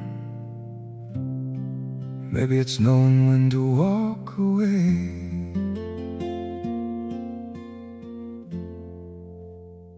We try to hold what we're slipping through, like sand running. 턱 근육이 굳어지며 입술이 파르르 떨렸습니다. 화면 속 최영숙의 자해 쇼가 너무나도 명백하게 찍혀 있었기 때문입니다. 당신들 박민호한테 속아서 가짜 유치권 행사하는 거 다 알아. 이 영상 방금 경찰에 싹 다 넘어갔어. 폭행 무고죄의 사문서 위조, 특수주거 침입까지 엮여서 감옥에서 10년은 썩게 될 거야. 박민호 편들다 인생 종 칠래? 아니면 사실대로 불고 선처받을래? 김태현이 사채업자들의 심장을 찌르듯 맹렬하고 날카롭게 압박했습니다. 사채업자들의 이마에서 식은땀이 비오듯 쏟아졌습니다. 분위기가 심상치 않게 돌아가는 것을 직감한 우두머리가 마른 침을 꿀꺽 삼키더니 경찰관을 향해 다급하게 소리쳤습니다. 형사님, 우리는 진짜 아무것도 모릅니다. 박민호가 저 인테리어 계약서 진짜라고 들이밀면서 수고비 줄 테니까 문만 막아달라고 했어요. 어제 저 할망구 계단에서 혼자 구른 것도 맞아요. 우두머리가 벌벌 떨며 박민호를 완벽하게 배신하고 모든 진실을 털어놓았습니다. 명백한 물증과 공범들의 자백이 확보되자 상황은 순식간에 뒤집혔습니다. 경찰관들이 즉각 커다란 절단기를 가져와 입구를 막고 있던 굵은 쇠사슬을 두 동강 냈습니다. 철컹 소리와 함께 상가 입구를 옥죄던 족쇄가 바닥으로 떨어져 나갔습니다. 근처 벤치에 앉아 상황을 지켜보며 낄낄대던 박민호가 사색이 되어 뒷걸음질을 쳤습니다. 박민호, 당신을 사문서 위조 및 특수주거 침입, 무고, 교사 혐의로 긴급 체포합니다. 경찰관이 도망치려는 박민호의 멱살을 잡아채고 양팔을 거칠게 꺾어 뒤로 수갑을 채웠습니다. 아닙니다. 저 새끼들이 돈 더 달라고 거짓말하는 겁니다. 저는 장모님이 진짜 계약한 줄 알았어요. 박민호가 발버둥을 치며 눈물과 콧물을 쏟아내며 돼지멱다는 소리로 발악했습니다. 하지만 차가운 수갑의 감촉은 박민호의 손목을 파고들며 완벽한 절망을 선사했죠. 같은 시각 병원 병실에서 깁스를 하고 누워 가짜 환자 행세를 하며 과일을 깎아먹던 최영숙에게도 경찰이 들이닥쳤습니다. 소독약 냄새가 진동하는 병실 문이 거칠게 열렸습니다. 최영숙 씨, 자해 공갈 및 무고 혐의로 체포합니다. 당장 일어나서 서울로 가시죠. 형사가 수갑을 꺼내들며 단호하게 말했습니다. 내가 왜? 독한 며느리가 날 밀어서 내 귀한 뼈가 부러졌는데 왜 나를 잡아가? 사람 살려. 최영숙이 깁스한 팔을 휘저으며 핏대를 세우고 미친 듯이 소리를 질렀습니다. 블랙박스 영상 다 확인했습니다. 당신 혼자 계단에서 허우적거리며 구르는 거 온 세상이 다 봤으니까 조용히 따라오십시오. 형사가 최영숙의 성한 팔을 낚아채며 병실 밖으로 매정하게 끌어냈습니다. 최영숙의 비명소리가 병원 복도를 쩌렁쩌렁 울렸지만 아무도 그녀를 동정하지 않았습니다. 유치장 철문이 열리고 이지연이 당당하고 꼿꼿한 걸음으로 걸어 나왔습니다. 그녀의 얼굴에는 단 한 점의 그늘도 없었으며 며칠간의 구금 생활조차 그녀의 품격을 깎아내리지 못했습니다. 김태연이 건네는 따뜻한 커피를 받아든 이지연은 서늘하고 우아한 미소를 지었습니다. 고생하셨습니다. 변호사님 덕분에 냄새나는 쓰레기들을 한 번에 청소했네요. 이지연이 커피를 한 모금 마시며 차분하게 말했습니다. 이지연님이 극도의 공포 속에서도 흔들리지 않고 버텨주신 덕분입니다. 이제 은행 대출 문제 해결하러 가시죠. 김태연이 든든하게 웃으며 대답했습니다.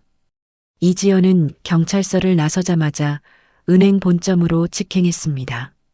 담당 지점장에게 경찰의 수사 결과 통지서와 자해 공갈 블랙박스 캡처본을 책상 위에 내려놓았습니다. 명백한 증거를 확인한 지점장은 곧바로 사과하며 동결되었던 거액의 리모델링 기업 대출금을 즉각 정상적으로 승인 처리했습니다. 완벽한 승리를 거머쥐고 상가로 돌아온 이지연을 맞이한 것은 겁에 질려 덜덜 떨던 임차인들이었습니다. 그녀가 악질 사기꾼들을 단숨에 제압하고 건물의 통제권을 완벽하게 되찾는 과정을 똑똑히 지켜본 상인들은 일제히 고개를 푹 숙였습니다. 사장님, 우리가 눈이 뒤집혀서 오해를 단단히 했습니다. 계약 해지 내용 증명 보낸 거 당장 취소할 테니 제발 쫓아내지만 말아주세요. 정말 죽을 죄를 지었습니다.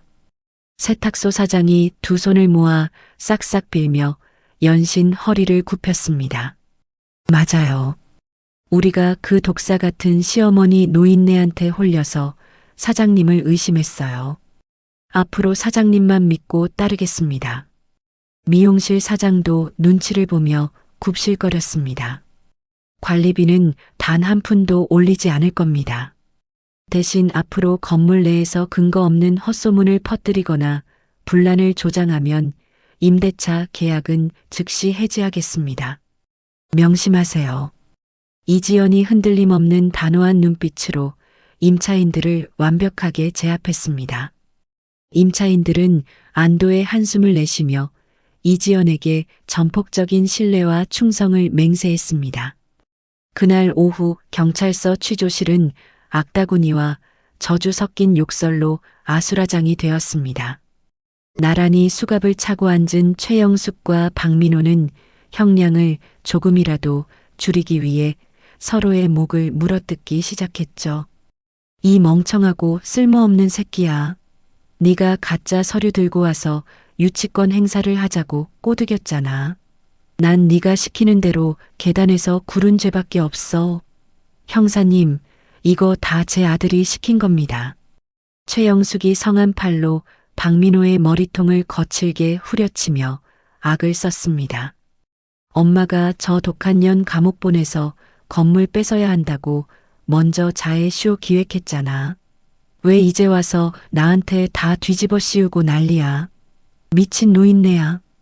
박민호도 눈을 홉뜨고 최영숙의 어깨를 밀치며 추악하게 대들었습니다. 자식을 낳아 기른 어머니와 그 어미의 피를 빨아먹고 자란 아들이 서로를 파멸시키려 발악하는 모습은 짐승보다도 못한 끔찍한 밑바닥이었습니다.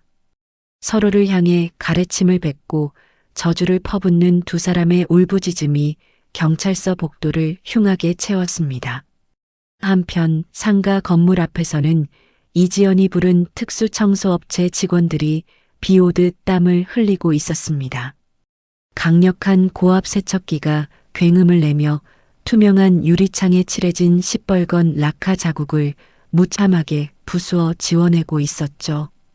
붉은 핏물 같은 페인트가 거센 물살에 씻겨 하수구로 흔적 없이 흘러들어갔습니다.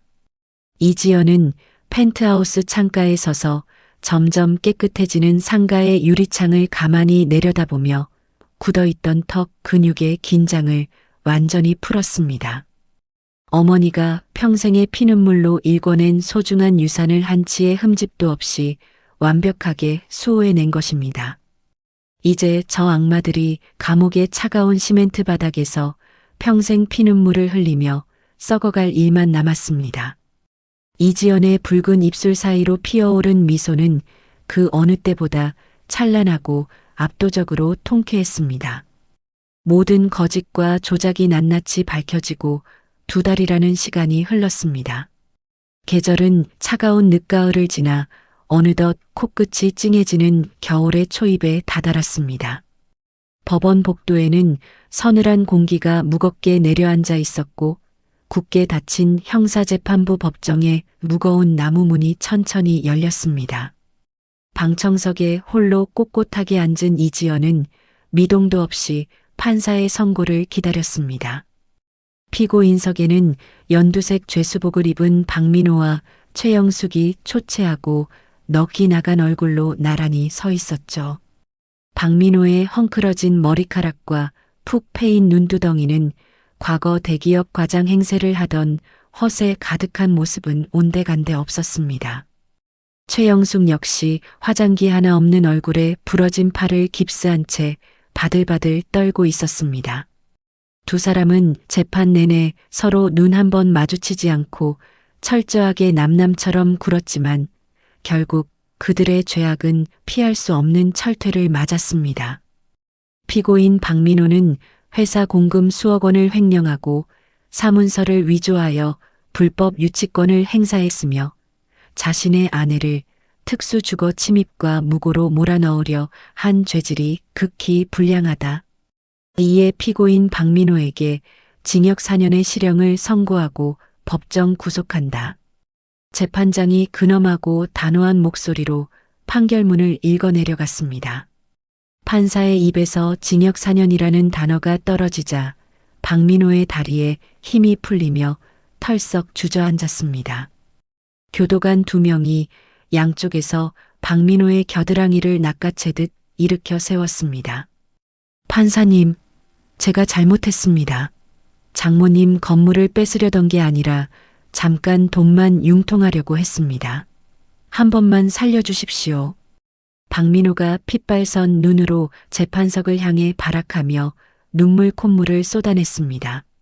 하지만 재판장은 차가운 시선으로 박민호를 무시한 채 최영숙을 향해 고개를 돌렸습니다. 피고인 최영숙은 상습적인 업무방해와 고의적인 자해 공갈로 며느리를 존속상해 범으로 몰아 억울한 옥살이를 시키려 한 점, 그리고 법정에서도 아들에게 죄를 떠넘기며 반성하지 않는 점을 고려하여 징역 1년 6개월의 실형을 선고한다.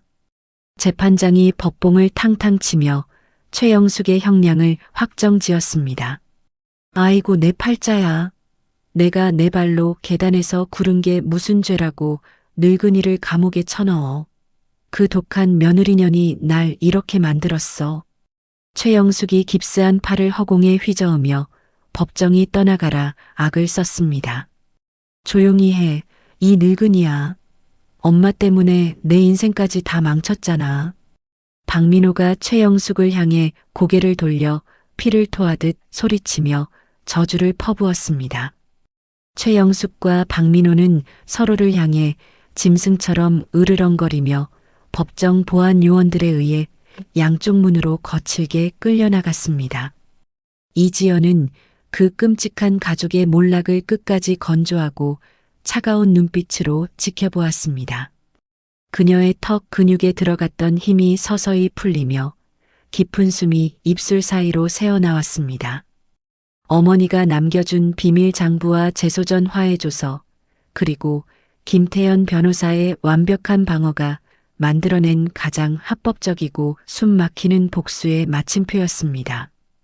법원 문을 나서는 이지연의 발걸음은 그 어느 때보다 가벼웠습니다. 이혼 및 위자료 청구 소송 역시 이지연의 완벽한 승소로 마무리되었죠.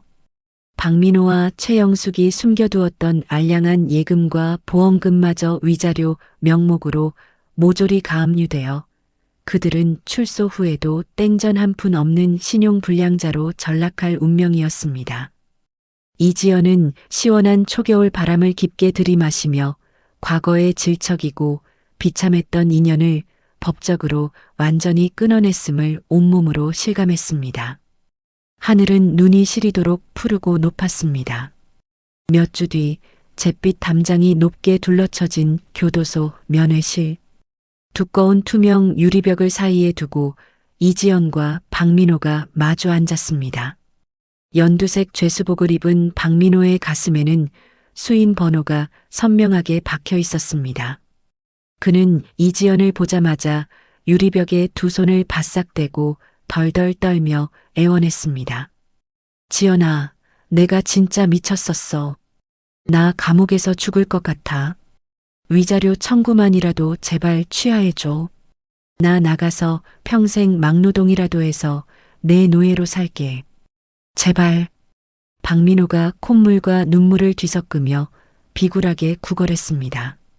이지연은 아무런 표정 없이 팔짱을 낀 채 그를 벌레 보듯 내려다보았습니다. 여보, 나 진짜 반성하고 있어. 우리 좋았던 시절도 있었잖아. 한 번만, 딱 한 번만 용서해줘. 박민호가 무릎을 꿇으려 의자에서 엉덩이를 들썩였습니다. 짐승 새끼랑 무슨 새 출발을 해. 네 빚은 네가 몸을 팔아서라도 갚아. 위자료는 단 1원도 깎아줄 생각 없어. 이지연이 장례식 직후 카페에서 박민호가 했던 뻔뻔한 요구를 똑같이 돌려주며 얼음장 같은 목소리로 대답했습니다. 박민호의 낯빛이 흑빛으로 변하며 입술을 덜덜 떨었습니다. 여기 다시는 안 와. 평생 그 차가운 바닥에서 네가 저지른 죗값 치르면서 썩어. 이지연이 미련 없이 자리에서 일어나 차갑게 돌아서며 면회실을 나섰습니다. 유리벽을 쾅쾅 두드리며 절규하는 박민호의 짐승 같은 울부짖음이 등 뒤로 멀어졌습니다. 그 울음소리는 이지연에게 그 어떤 감정의 동요도 일으키지 못했습니다. 시간은 무심히 흐르고 1년 6개월이라는 세월이 지나갔습니다. 교도소에서 만기 출소한 최영숙은 더 이상 예전의 사모님 행세를 하던 화려한 노인이 아니었습니다. 갈 곳을 잃고 거리를 헤매던 그녀는 동네 노숙자 쉼터를 전전하며 하루하루를 버텼습니다. 어느 추운 겨울날 낡은 리어카를 끌고 굽은 등으로 폐지를 줍던 최영숙이 멈춰 선 곳은 과거 자신이 가토록 멸시했던 시장통 골목이었습니다. 사돈이 뜨거운 솥단지 앞에서 국밥을 말던 그 지저분하고 냄새나는 골목이었죠. 그녀는 남들이 버린 채소 쓰레기와 썩은 박스를 뒤적거리며 비참하고 앙상한 손을 덜덜 떨었습니다. 그때 상점 텔레비전 뉴스 화면에서 환하게 웃는 이지연의 모습이 흘러나왔습니다. 화면 속 이지연은 번화가에 위치한 5층 상가 건물을 트렌디하게 리모델링하여 1층을 청년 창업가들에게 아주 저렴한 임대료로 제공하고 있었습니다. 평생 시장통에서 배고픈 고시생들에게 국밥을 퍼주며 선행을 베풀었던 어머니의 따뜻한 뜻을 완벽하게 이어가는 선행 프로젝트였죠. 어머니의 유산을 돈이 아닌 희망으로 나누고 싶었습니다. 뉴스 인터뷰에서 당당하고 우아하게 말하는 이지연의 모습은 눈이 부시게 찬란했습니다. 최영숙은 리어카 손잡이를 붙잡고 그 자리에 털썩 주저앉아 자신의 더러운 꼴과 텔레비전 속 며느리의 모습을 번갈아 보며 후회의 피눈물을 쏟아냈습니다. 같은 날 오후 펜트하우스의 넓고 환한 통유리 창 앞. 이지연은 기획실 핵심 팀장으로 고속 승진한 자신의 명함과 상가 리모델링 완공 사진을 만지작거렸습니다. 그녀의 곁에는 김태현 변호사가 상가 전속 법률 자문 계약서를 들고 든든하게 미소 짓고 있었죠. 두 사람은 이제 단순한 조력자를 넘어 완벽한 비즈니스 파트너이자 깊은 신뢰를 나누는 사이가 되었습니다. 이번 주말에 어머님 납골당 다녀오시죠. 명함 새로 파신 거 보여드려야지 않습니까? 김태현이 따뜻한 커피를 건네며 다정하게 말했습니다. 네, 어머니가 하늘에서 제일 기뻐하실 거예요. 이지연이 창밖으로 쏟아지는 눈부신 겨울 햇살을 바라보며 깊고 평안한 미소를 지었습니다.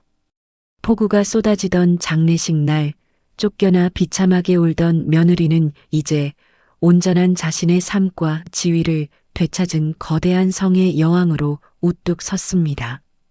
자신을 짓밟았던 악마들은 비참한 밑바닥에서 영원히 허덕일 것이고, 이지연의 앞날에는 찬란하고 눈부신 승리의 꽃길만이 끝없이 펼쳐져 있었습니다. 여러분, 오늘 준비한 사연은 여기까지입니다. 평생 시장통에서 고생만 하시던 친정어머니가 남겨주신 깊은 사랑과 헌신, 그리고 그 사랑을 함부로 짓밟았던 시댁 식구들이 맞이한 처절한 인과응보의 최후를 보며 여러분은 어떤 생각이 드셨나요? 돈 앞에서는 피도 눈물도 없이 혈육마저 배신하고 추악한 밑바닥을 드러내던 그들의 모습이 참으로 씁쓸하게 느껴집니다. 하지만 결국 남의 눈에 피눈물을 나게 한 자는 자신의 눈에서도 피눈물을 흘리게 되고, 묵묵히 선하게 살아온 사람은 마침내 찬란한 빛을 보게 된다는 세상의 이치를 다시 한번 깨닫게 되는 사연이었습니다. 우리 구독자 여러분의 삶 속에서도 때로는 억울하고 가슴 치는 힘든 순간들이 찾아오겠지만, 진실과 선함은 결국 이긴다는 굳건한 믿음으로 언제나 씩씩하게 나아가시기를 진심으로 응원하겠습니다. 아픈 상처를 딛고 당당하게 일어선 지연의 새로운 인생처럼 여러분의 앞날에도 항상 따뜻하고 눈부신 햇살만 가득 내리쬐기를 기원합니다. 이야기를 끝까지 들어주신 분이 계시다면 잘 들었다고 댓글 하나만 남겨주세요. 감사합니다.